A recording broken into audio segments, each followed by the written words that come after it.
Good morning, Mr. Chancellor, Mr. President, graduates, colleagues, honored guests. I'm John Kiersey, Vice President, External Relations here at the University of Manitoba, and this morning I have a distinct pleasure of introducing our Honorary Doctor of Laws recipient, Ms. Catherine Delaney, or as she prefers to be known, simply as Kiki. First, let me tell you that an honorary doctorate is the highest honor the Senate of the University confers upon an individual. The criteria includes distinguished achievement in scholarship, the arts, or in public service. It's a very big deal. Last week, as part of the Oprah Winfrey Farewell Extravaganza, singer, songwriter, and dancer Beyoncé sang and debuted a new song, and it's climbing the music charts right now. The song, Girls Who Run the World, is a playful yet powerful statement about women's achievements and accomplishments.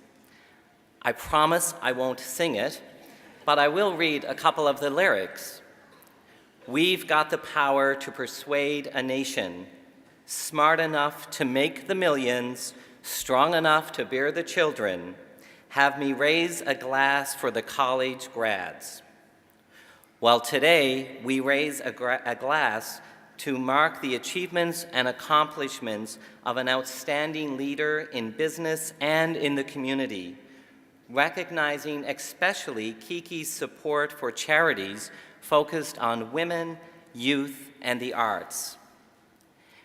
Kiki Delaney has thrived in the investment business for more than 30 years. Upon completing her degree here at the University of Manitoba, she began her career as a sales assistant, later becoming an executive vice president, and then a firm partner.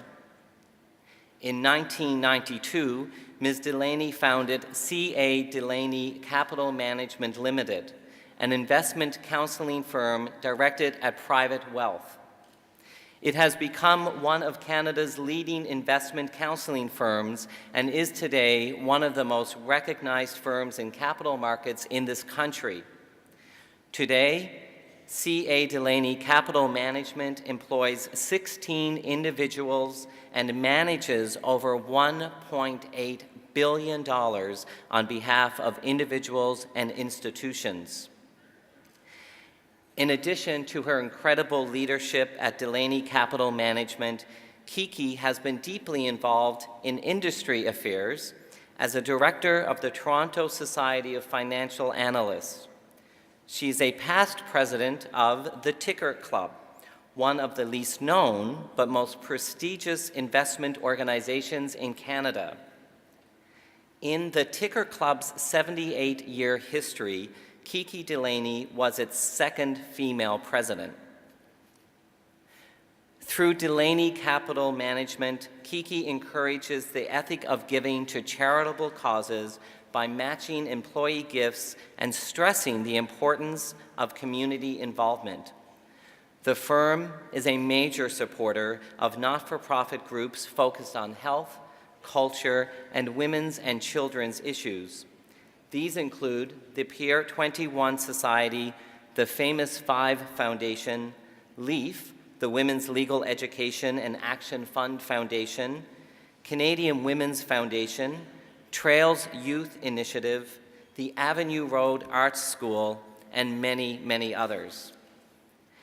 Kiki is embedded in the cultural life of Canada, serving as a trustee for the Art Gallery of Ontario, a board member of the National Arts Centre Foundation, and a former member of the Board of Trustees of the Jewish Foundation of Greater Toronto. She was once the chair of the National Ballet School, the director of the Shaw Festival Board, and a past director of the Institute for Research on Public Policy. How amazing is all of this?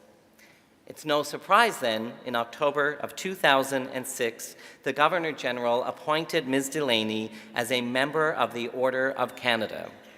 So what's next? Well, that's why we're here today. Mr. Chancellor, it is an honor for me to ask on behalf of the Senate of the University of Manitoba that you confer upon Kiki Delaney the degree of Doctor of Laws, Honorary Causa.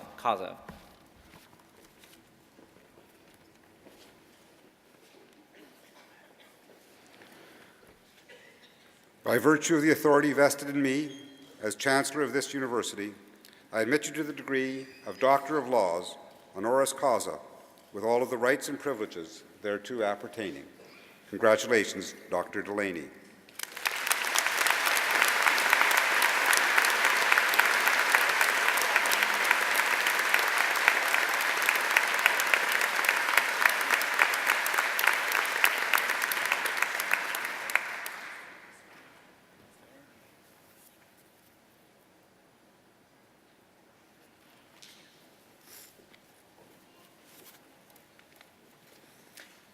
Thank you, John, for that very charitable introduction.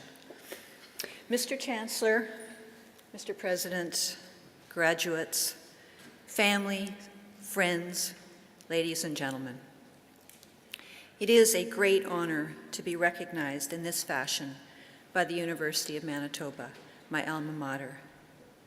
It's an honor that I never would have imagined when I received my Bachelor of Arts degree in 1969. This is a very special time for all of you. Convocation is a time to celebrate the achievements of the men and women who are graduating today. But it's also a time to recognize the tremendous role that families, friends, teachers, and mentors have played in your success. They deserve your thanks as much as you deserve their congratulations. And I extend a hearty congratulations to all of you. Like the majority of Canadians, I am the daughter of immigrants. My parents came to Canada in 1948 from war-torn Europe. My father and mother built a new life for their family in Canada. I was fortunate to be born, raised, and educated right here in Winnipeg. Many of your families, like mine, come from a place where peace, freedom, and the opportunity to prosper cannot be assumed.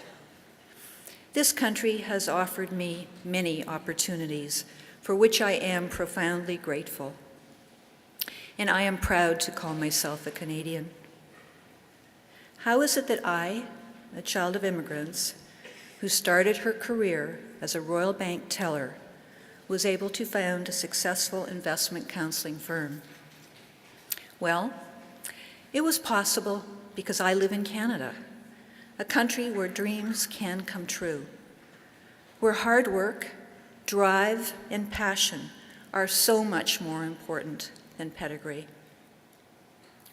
The success stories in Canada are countless, as are the documented achievements emanating from this city and this very university. The graduates of this university have known no boundaries and have had an enormous national and global impact.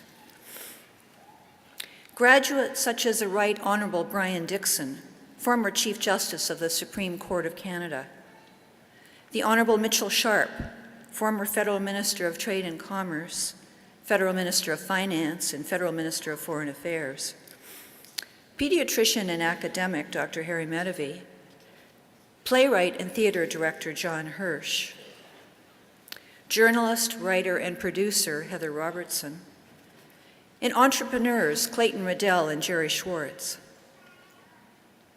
Although these men and women came from ordinary beginnings, their drive and passion set them apart. By making a difference in their fields, each of these people has improved this country. The stories of rags to riches in Canada are numerous, but this country is so much more than a good place to make money. In my view, it is the best place in the world to live, to work, and to raise a family. As Canadians, we have much to be proud of and much for which to be grateful. We have world-class educational and scientific institutions, and a healthcare system that is an envy of our neighbors to the south. Canada has abundant mineral and water resources in a world that is rapidly running out of both. We live in a vast and beautiful country of wide-open prairies, towering mountains, deep lakes, and beautiful seacoasts. Our population is diverse. People practice their religion without fear of reprisal. Canadians have democratic rights that citizens of other countries are dying for, quite literally. They are willing to risk their lives for the very freedoms that we currently enjoy. As Canadians, we should not mistake these achievements for rights, nor mistake these rights for privileges. These rights carry responsibilities for each and every Canadian. As you take your place in the world, you should do so with excitement and anticipation, but also with an awareness of your responsibility. When I graduated from this university, a friend of my parents said to me, "It is now your turn. The future of Canada is in your hands." At the time, I remember being quite taken aback by these comments and not sure that I was up to the challenge. But it's now my turn to say to you, you are our future. Canada needs strong and thoughtful leadership to confront global challenges and to steer our country into the future. It is your generation who will provide this country's future leaders. It's you who will confront the many issues ahead and who will steer a strong Canada into a more robust future. Each of you has a duty to foster and enhance all that is great about Canada. It's up to you to ensure that our country becomes an even better place to live and to work and to raise a family. As you make your way in the world, I hope you will make a commitment to do the very best you can, not just for yourself, but for this country, which has given all of us so much. I want to remind you of University of Manitoba graduate Phil Fontaine's remarks at Convocation last year when he paraphrased President Barack Obama. Channeling Mr. Obama, Mr. Fontaine said, "Focusing your life solely on making a buck shows a poverty of ambition. It's only when you hitch your wagon to something bigger than yourself that you will reach your true potential." Today is a time of well-deserved congratulations for you and for your families. But it is also a time of contemplation. I would ask each of you to consider carefully what you will offer to your country. Thank you and good luck.